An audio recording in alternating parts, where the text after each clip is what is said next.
1964 സ്ഥാപിതമായ national history museum, സൂ, art gallery, Napier museum എന്നിവ വരുന്ന തിരുവനന്തപുരം മ്യൂസിയം കോമ്പൗണ്ടിലാണ് സ്ഥിതി ചെയ്യുന്നത്. സമ്പന്നമായ ജൈവ വൈവിധ്യവും ഫോസിലുകൾ, ശിലകൾ എന്നിവയുടെ സമഗ്രമായ വലിയ ഒരു കളക്ഷനാണ് ഇവിടെയുള്ളത്. ഈ കോമ്പൗണ്ടിലേക്ക് കയറി ചെല്ലുമ്പോൾ ആദ്യം കാണുന്നത് കവാടത്തിന് സമീപമുള്ള തടിയുടെ 2 ഫോസിലുകളാണ്. തമിഴ്നാട്ടിലെ തിരുവക്കരൈ ഫോസിൽ പാർക്കിൽ നിന്നാണ് ദശലക്ഷം വർഷം പഴക്കമുള്ള ഈ ഫോസിലുകൾ കൊണ്ടുവന്നിരിക്കുന്നത്. ഉള്ളിൽ കയറി ചെല്ലുമ്പോൾ ആദ്യം കാണുന്നത് തിരുവനന്തപുരം സൂവിൽ തന്നെ ഉണ്ടായിരുന്ന മണിയൻ ആൻഡ് റിത എന്നീ 2 റിനോസറുകളുടെ സ്റ്റഫ് ചെയ്തു വച്ചിരിക്കുന്നതാണ്.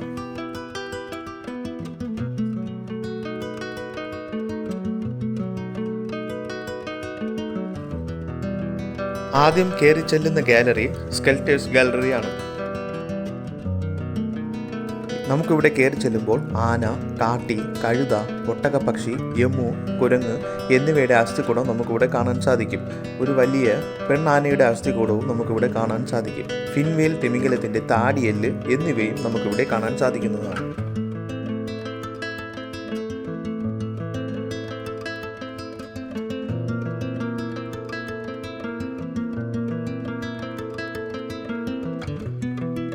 ആയിരത്തി 1853 ഉത്രാടം തിരുനാൾ മാർത്താണ്ഡവർമ്മ മഹാരാജാവ് ശാസ്ത്ര പഠനത്തിനു വേണ്ടി ഉപയോഗിച്ച ആനക്കൊമ്പിൽ തീർത്ത മനുഷ്യന്റെ അസ്ഥികൂടമാണിത്.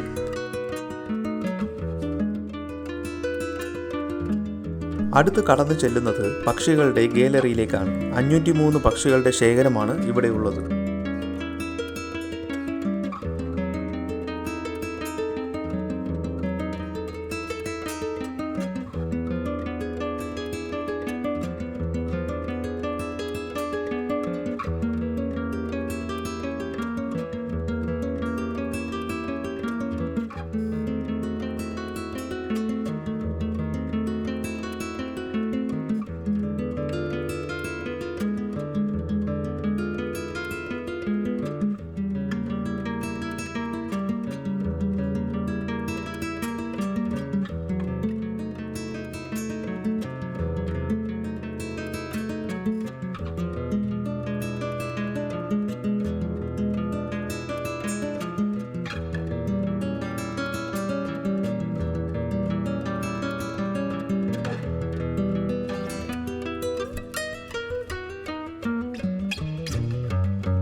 അടുത്തായി കയറി ചെല്ലുന്നത് മമ്മൽസ് ഗാലറിയിലേക്കാണ്. ഇവിടെ നമുക്ക് സ്റ്റഫ് ചെയ്തു വെച്ച മമ്മൽസ് ഇനങ്ങളെ കാണാൻ സാധിക്കും.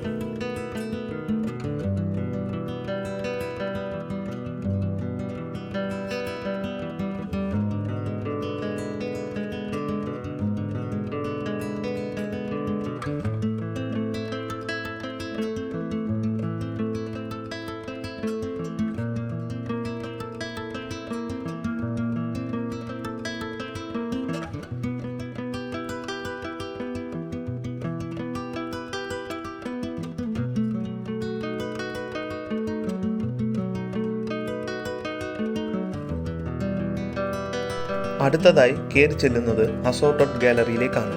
ഇവിടെ വിവിധ ഷോക്കേസുകളിലായി മത്സ്യങ്ങൾ, ആമകൾ, പാമ്പുകൾ എന്നിവയെ പ്രദർശിപ്പിച്ചിരിക്കുന്നു.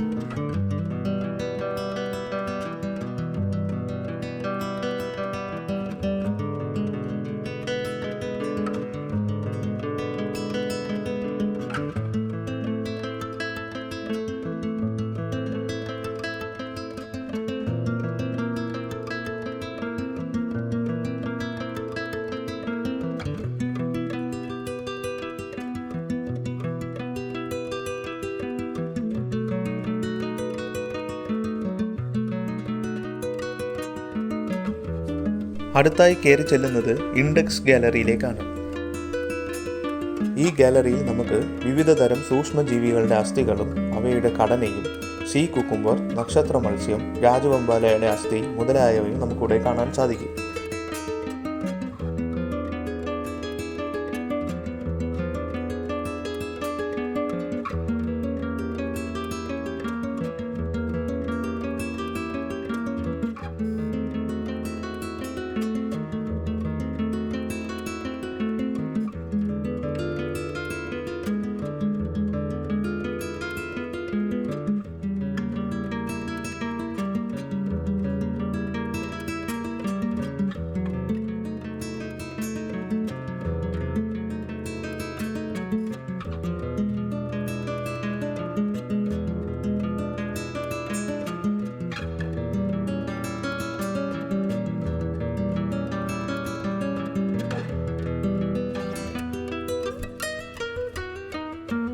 അടുത്തായി കയറി ചെല്ലുന്നത് ജിയോളജി ഗാലറിയിലേക്കാണ്. പലയിടത്തിൽ നിന്ന് ശേഖരിച്ച ധാതുക്കളുടെ മാതൃകകൾ ഇവിടെ പ്രദർശിപ്പിച്ചിരിക്കുന്നു.